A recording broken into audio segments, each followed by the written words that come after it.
like to bring to the stage my longtime good friend, Mr. Barry Conrad. Thank you.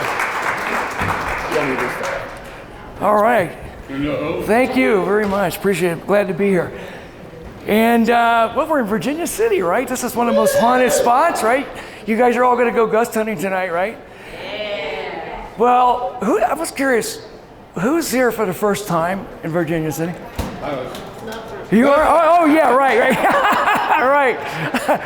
Well, by trade, I'm a professional cameraman, DP. I work in the Los Angeles area, but I've always had an interest in ghosts ever since I've been a little kid. Very fascinated with it. I grew up in Ohio, and I did the San Pedro Haunting years ago. Have you heard of that? A lot of you may have heard that story. We're going to show you some clips from that a little bit, but I wanted to tell you about Virginia City 2 years ago, and at the end of this little talk I'm going to show you some evidence that I filmed here with Doug Carnahan. Thanks to Doug and some of his friends, Ellen McFarland and Devin Zisk and a few other people. Yates. Who was that? Yates. Yeah, and we're going to show you a few clips from what we found here. It was kind of a scary time. So I always caution people, most of the time, ghost hunting is fun, mischievous. The ghosts can be mischievous, as you know. But every now and then, you run into a dangerous one. So always be aware of your surroundings and be cautious. That's all I can say. But there is a dark side to the light side, as there is good and evil. As a cameraman, I, for some reason, seem to attract sometimes weird things, and I carry a lot of cameras with me when I go film conventional jobs. And we're going to show you a clip in a second. Doug's going to cue it up. This is I shot this about 3 years ago. It's only a couple of minutes. I was filming at LAX airport in a small room. It was for the president of United Airlines. He was there to give a kind of a pep talk to the employees. And I had a camera set up. I was with a sound man named Dan Monahan, great guy, skeptic till that day. And we were there filming Scott, and Scott gave a speech, and they did a little Q&A. And after the Q&A, he says, okay, is there anyone else that would like to say something? And as soon as he said that, okay, you know, up in the ceiling, those light diffusers that lock into like fluorescent tube lighting, but they're locked in, they don't come out very easily. Well, one just came ripping out of the ceiling and almost hit me. And my sound man, thank God he was there, he deflected it, and I was okay. But because I had a little GoPro up in the ceiling, I was able to capture that event as it happened. Would you like to see that? Absolutely. You're gonna see it. This was in 2017, and Doug, anytime. Check this out.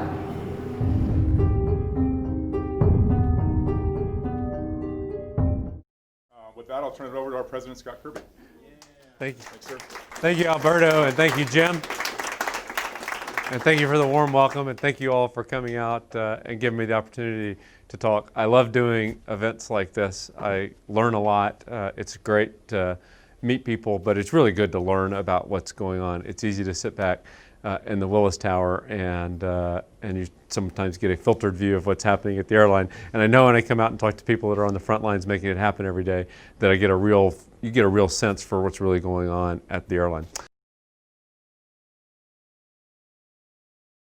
It is a great future ahead, and thanks for all that you're doing. And with that, I'll open it up to comments, questions, anything anyone here wants to talk about. Whoa! Hopefully that's not a sign. Did Delta come in here and do some maintenance recently? No. Middle of the shoot. Nobody touched it. Overhead light diffuser. Down it comes. It's right here. Yeah, it was like it came right down on the cameras. Both of us hit Barry, the cameraman, and myself. What was running through your mind when that happened? Just I'm working with a ghost hunter, and I'm now part of it.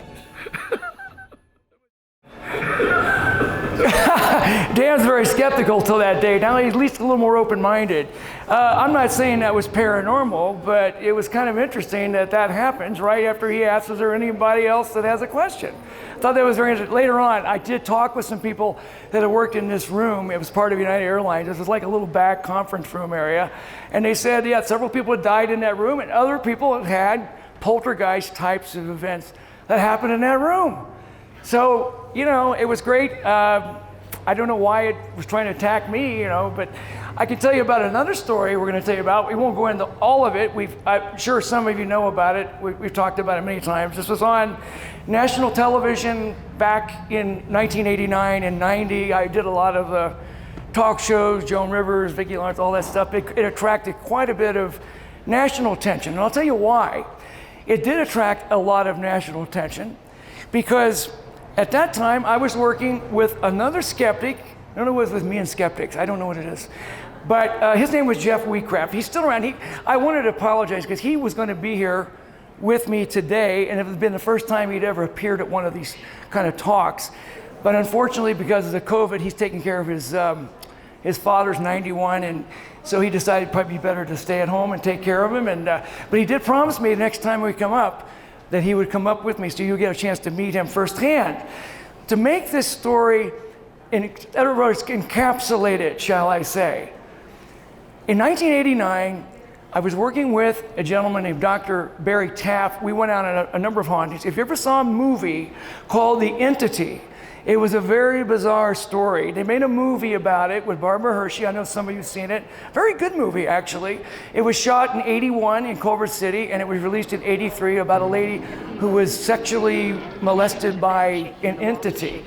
As crazy as that sounds, apparently there was something to it because this poor lady had scratch marks, bite marks, bruises in places she couldn't possibly have done it on her own. And then they experienced a whole plethora of phenomena when they were there. Balls of light, arcing lights, all kinds of things. Anyway, getting back to San Pedro, in the summer of 89, Barry had a woman's friend named Susan Castaneda who called Barry about a ghost in her friend's house, Jackie Hernandez, living in the little sleepy harbor town of San Pedro.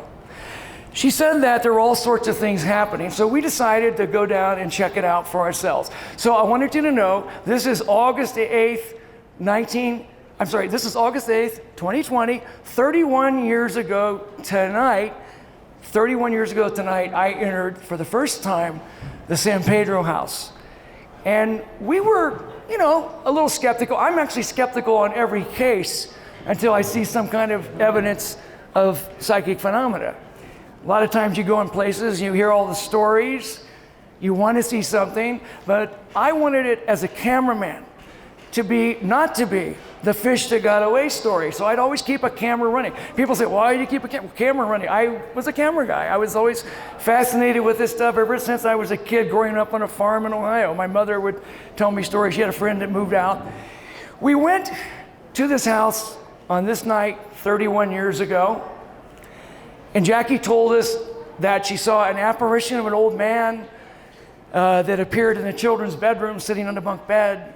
She said that she looked up in her attic one day, saw a disembodied head, different than the old man, floating towards her from the attic crawl space. She also said they heard all other sounds like scratching sounds, footsteps coming from the attic. Jeff Wheatcraft was with me at the time. He worked a lot with my production company. We would do all kinds of things. He would help me with lighting or sound, whatever we needed. And again, Jeff was a debunker type guy, skeptic, and never really been on a haunting. And I asked him to go up in the attic before we left. And so what happened was he went up into the attic to take a few pictures. I had video equipment I haven't even brought in yet. I had it in the truck. So he went out, he got his camera there, and he took it up in the attic, and he was up above the crawl space.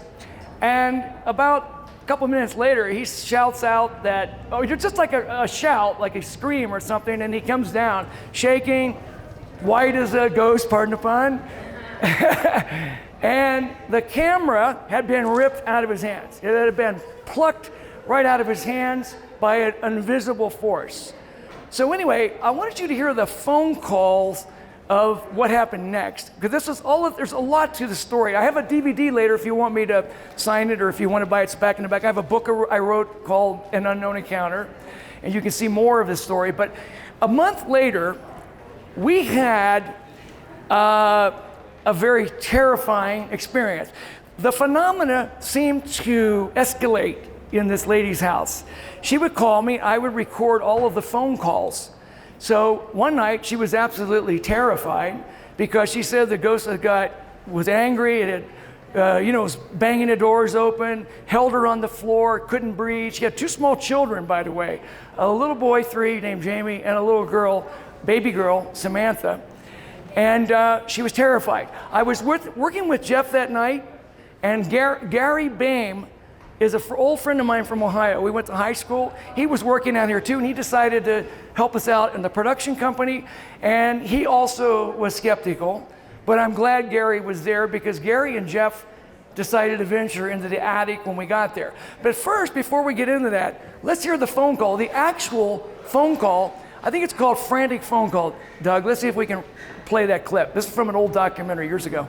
I'm not staying here, Barry. I'm out of here. I gotta get out of here. I can't stay here. The objects were being thrown across the room. The kids' toys were being levitated off the ground. I was just ready to just jump in the truck and just drive until it ran out of gas, because I had no money at that time. I just wanted to get as far away from the house as possible. Lost her. Jackie? Yeah, I lost her. Jackie, you cut the line. The phone conversation was interrupted. The call was interrupted by, it was disconnected. Jackie? Jackie? Hello? You just cut the line. What happened? Are you guys there? Are you guys there? Yeah, yeah. You know, she won't get any sleep. We better go down and get her. Jackie? What? We're gonna come down and get you. Okay? Okay. All right, we're coming right now. Okay, hurry, please. I don't know how long I can stay here. We're leaving right now. Okay. Bye-bye. Bye. Okay, bye.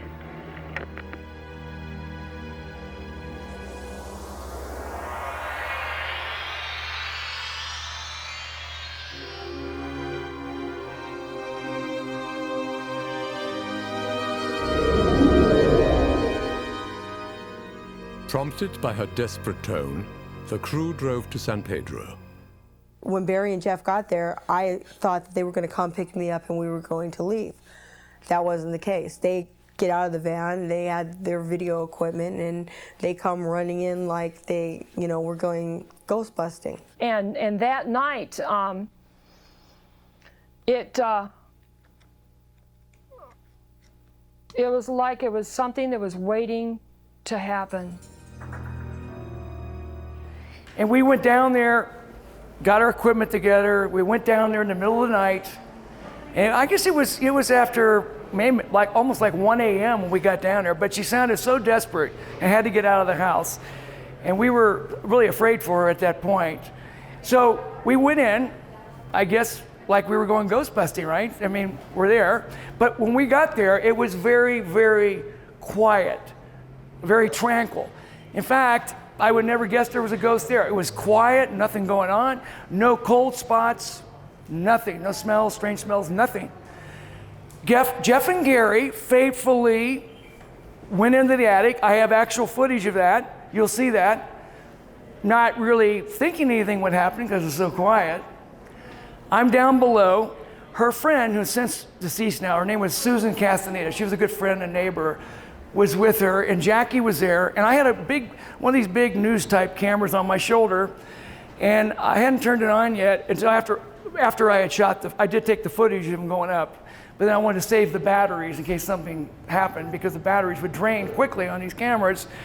And where I was, Jackie and Susan, we saw something. There was a ball of red light. It shot across us, right in front of us, disappeared, and then we heard a sound like snapping fingers, just 3 snaps, clear as a bell. There was no source for the sound. Wonder where it comes from, didn't know.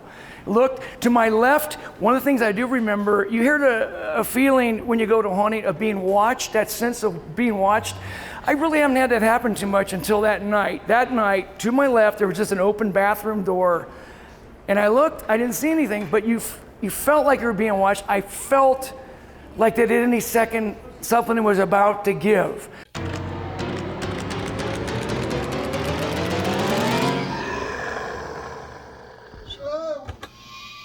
What's wrong? What happened? I told you, get down, get down! There was a momentary space in there where everything went black. Jeff Wheatcraft was physically attacked in this attic on September 4th, 1989 by an invisible force that actually pulled him up onto a nail protruding from a rafter beam and actually tried to strangle him to death. I don't remember being lifted up there, but I was actually hung. I was hung in an attic, and he helps me off of this nail. He had a horrible time getting Jeff down from there, and those were very anxious moments that passed because we didn't know whether to go up there or what. We knew something happened. Jay, this isn't a good idea. This isn't a good idea. This isn't a good idea. And what happened was I found Jeff was not standing upright. He was over like at a 45-degree angle, and he was entirely wrapped around one of the slats holding the roof up. I mean, his legs, he was like basically off the floor because his legs were wrapped around this beam. It was like he was like wrapped around there holding onto this thing for dear life.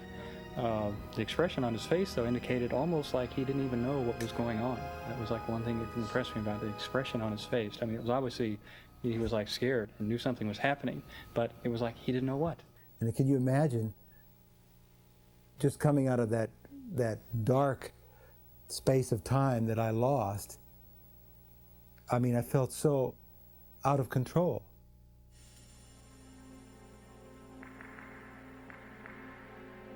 The thing I remember most about the hanging incident with Jeff Wheatcraft was just how fast it happened. I mean, it was in just a fraction of a second. I had taken maybe 2 or 3 steps away from him, and then bang, he had called out, and there he was. What's wrong? What happened?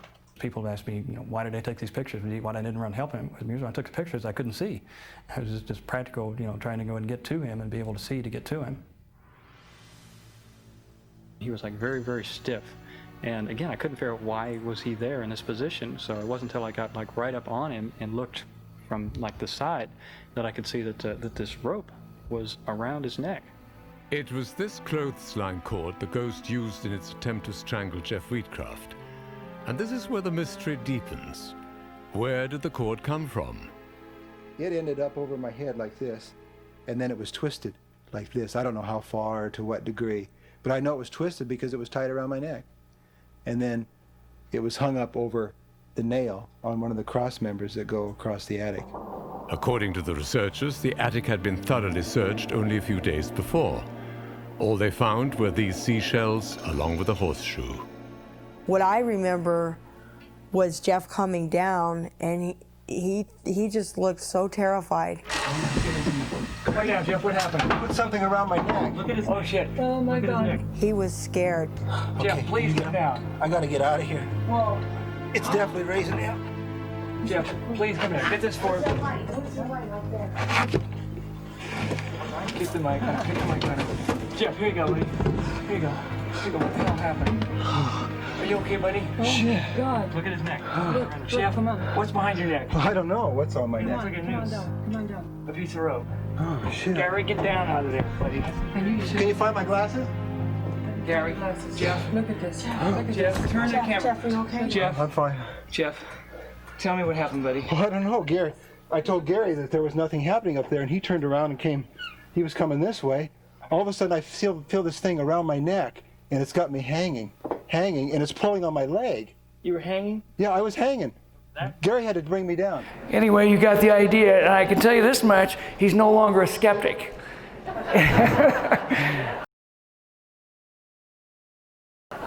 In fact, he didn't want to go ghost busting for a while. Now, he never did go back to that house, never stepped foot back in that house at 593 West 11th Street in San Pedro.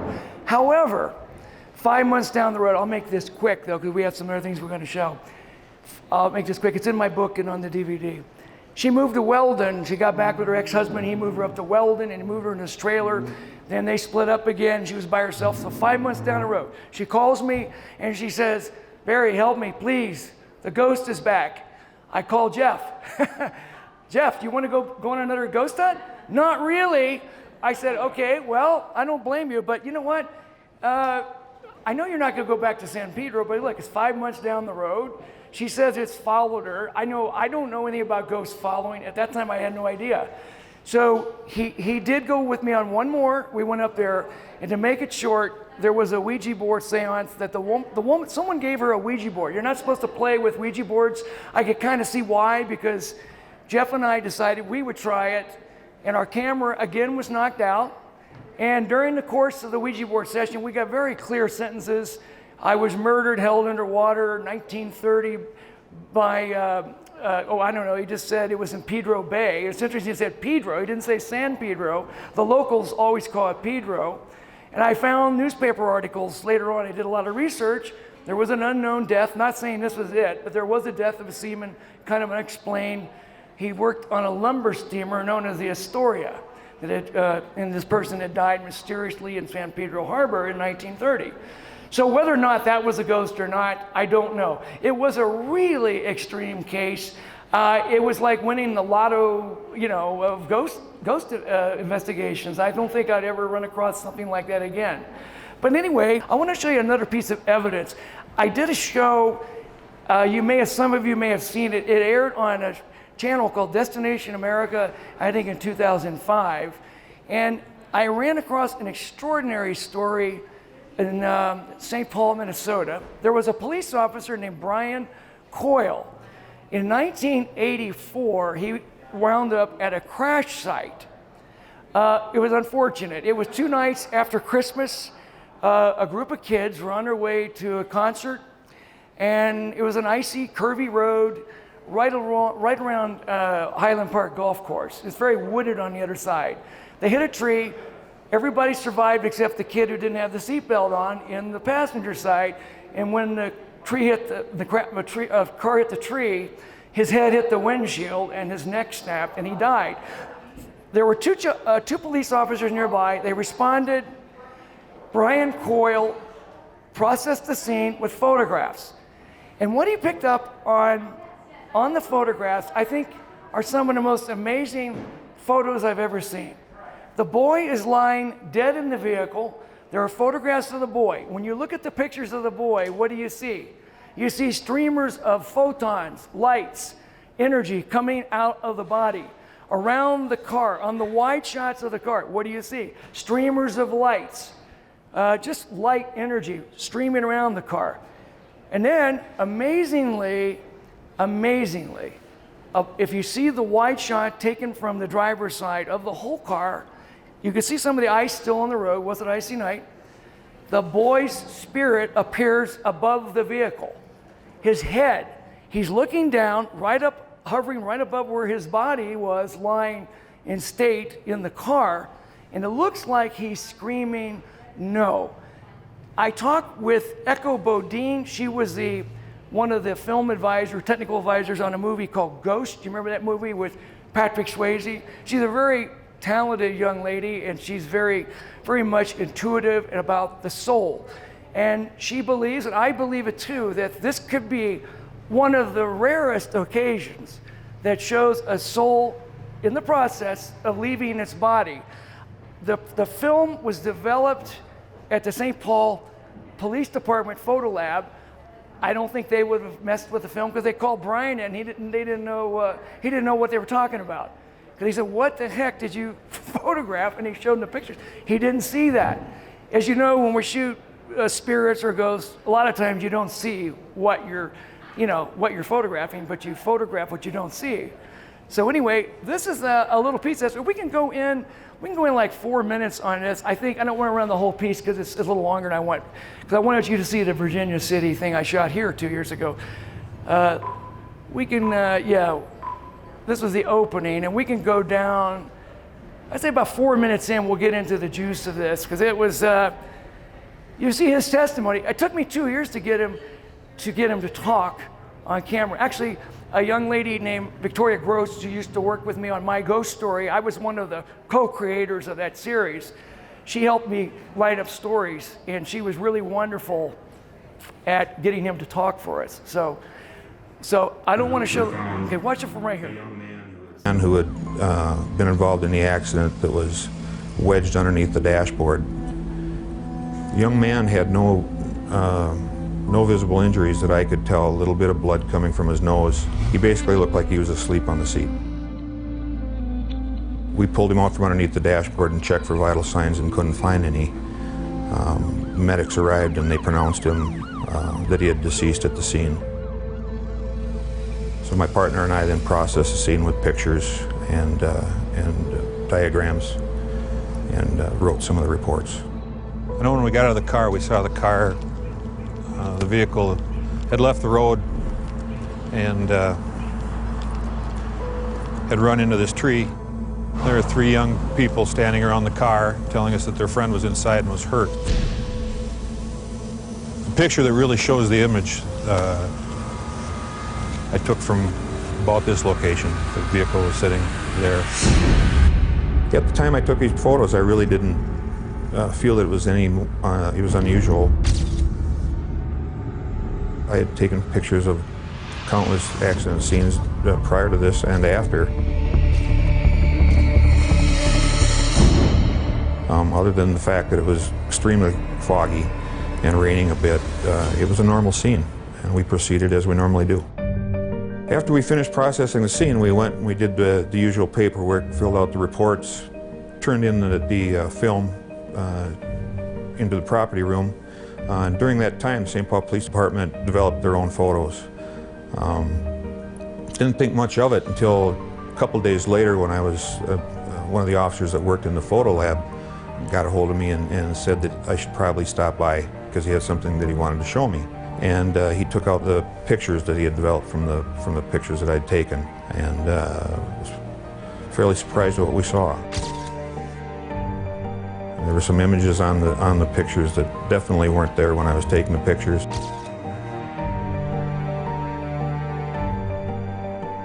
And that I didn't have any explanation for. There were streaks of light, both red and white, that ran through the pictures, some of them coming from the images, some of them just passing through the pictures. Apart from the streaks of light recorded at the crash site, there would be several other photos that seemed to reveal something even more extraordinary. So extraordinary, in fact, that Officer Carl and others have been haunted by it ever since.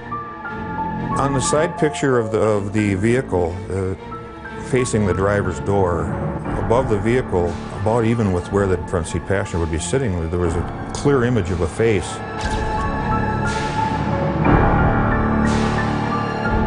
That appeared to be in agony, a scream.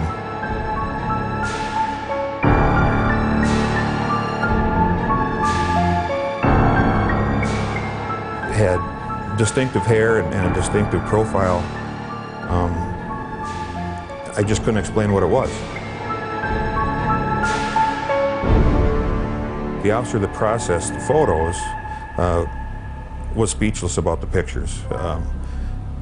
He didn't have any explanation for it. He said that he had been developing photos for years, hadn't seen anything like it.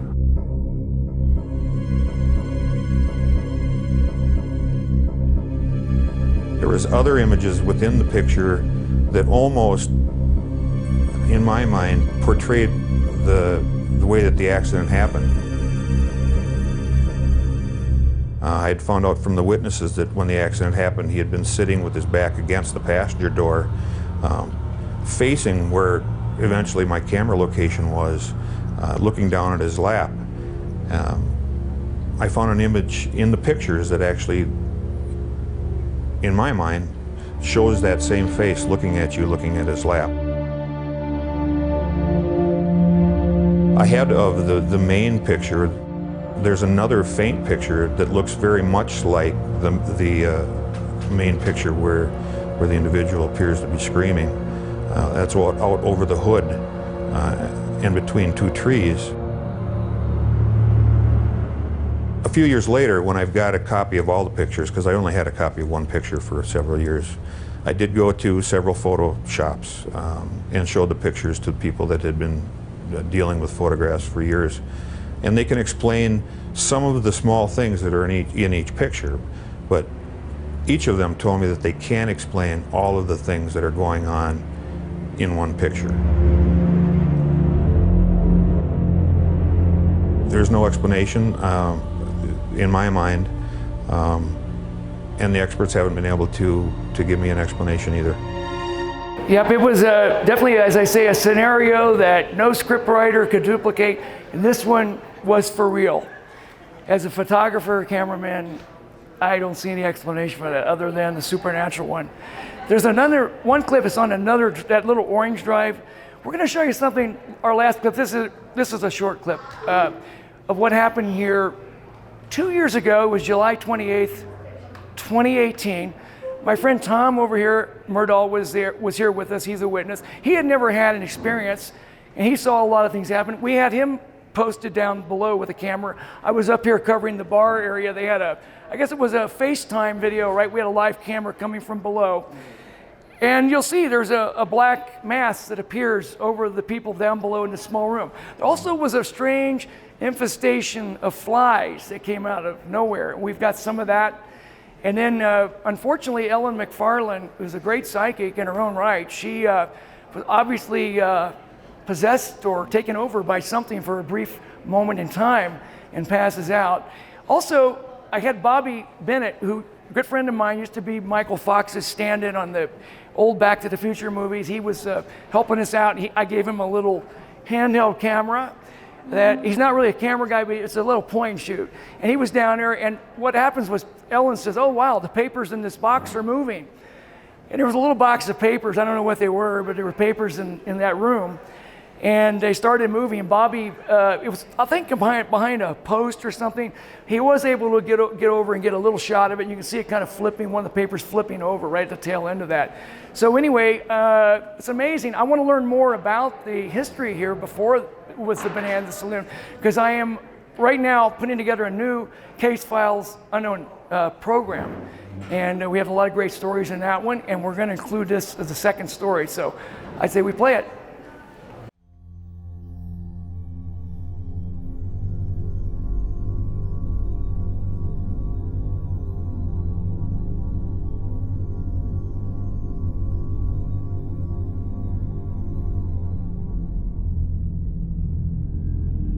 So we're here in Virginia City tonight. We are dealing with an entity. It's been progressively getting a little bit dangerous. Was gonna make myself some coffee, walked around to the back of the bar, was on my way to walk to the back of the bar, and totally heard a growl. As it's jumping into people's bodies. I came out of the chapel because I wasn't feeling very well. And usually we do the buddy pair, but this time I went out by myself. I started feeling ill.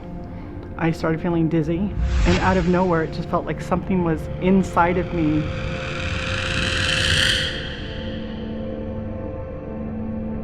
So last night we had an opportunity to go out to the Bonanza, a very interesting location, rich with history. We had a number of experiences throughout the evening, some more unusual than others.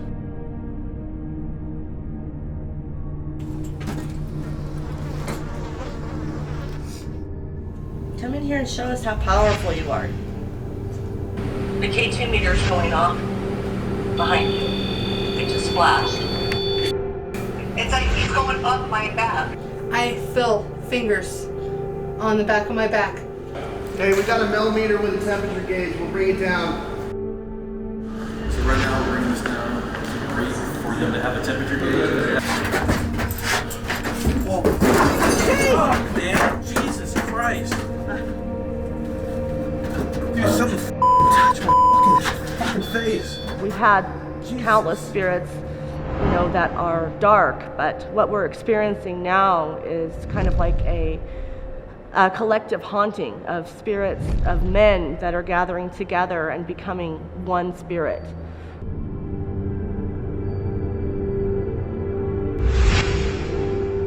And in a wider area. You see that? Mm-hmm. There it goes. There it goes. See it? Oh, what the? That's the lights. Oh, No, that wasn't light. What was it though? I think it was. I think it was a light. Yeah, it looked like a black mass just went across. It'll get dark. See? It's starting to get dark. That makes no sense. Dark. The camera's not moving. The lighting's not changing. See? Brighten up. Dark. It's almost like it's pulsating. That could be a fly, maybe. You touch us. Ooh, what just dropped? You're not.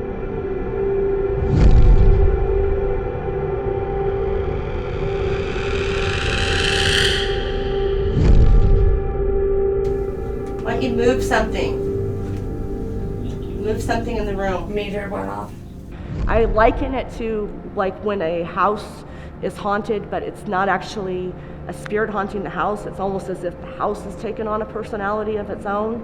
And that's kind of where we're at. We're right before that stage, where it becomes so powerful that I don't know who's going to be able to control it and knock it down. I just saw papers falling in that box.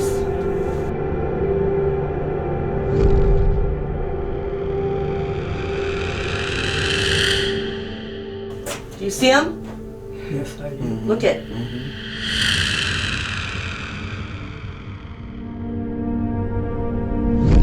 Ellen, are you okay? Ellen. Ellen. Ellen. Jay. Jay. Devin. Now. I need you, Ellen. Come on. I need you, Ellen. Come on. Devin. Now. You get off of her now! You're a piece of shit loser! Hey. It's me. Look at me. Open your eyes, babe. Come on. Open your eyes. Hey. I have a really bad feeling we need to get her out of here right now. What's my name? What's your name? How are you feeling? Right. I felt violated, is what I felt. You alright? That thing's going off right now. No. Okay. Did it jump you?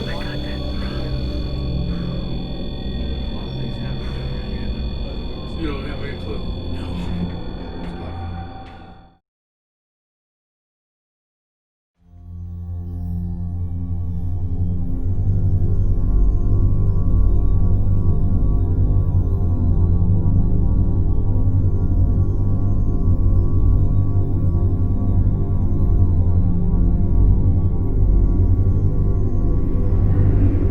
Oh, these are the marquee lights, right, Doug? Yeah. These lights came on, I don't think they were wired at the time, and hadn't been operating for some time prior to this. And they haven't worked since, and they suddenly came on. Someone else caught this with their cell phone. And this is what happened. And it happened at the time when all this other stuff was going on down in that basement with Ellen. I think what was the most terrifying was it wasn't me. I'm Love and Light, and I wanted to quit my team. I wanted to quit the paranormal. And I live the paranormal. I love the paranormal. I'm a spiritualist. I believe in this. I just didn't believe in attachments until that night. Pretty strange stuff. So you guys are in for a treat. What I want to thank you, one other thing I want to mention, there was a show that they just did called Believers. Does anyone you see that? They did a kind of a, I had nothing to do with it except they had used a couple of my shots from the San Pedro Haunting, but they didn't use any of our names. They had actors that were interviewed pretending to be someone else, but were supposed to be us. So I don't think I'll watch any more episodes of that show, because I think if you got the real people and the real events. The other thing I didn't like, they show archival footage, that's fine. They showed some of my footage of the hanging incident, but then they had a thing with a rocking chair and some other things, and they call that archival footage. That was phony. That was not part of our San Pedro case. When I do a haunting, I try to bring it to you straight. This is what happened. This is what I captured. I don't make up anything. And the same way with the cop. I believe that this cop was genuine, sincere, and I think it's some of the most remarkable stuff. But some of these shows are very good, but believers, I don't think I'll be tuning into it because they didn't do justice to the story, and I don't like it when they twist things and falsify things. And our story was much more frightening than what they showed if you just stick to the real facts. So, but I want to thank you and hope you have a great job or do a good job tonight. Stay safe and have happy ghost hunting. Thank you.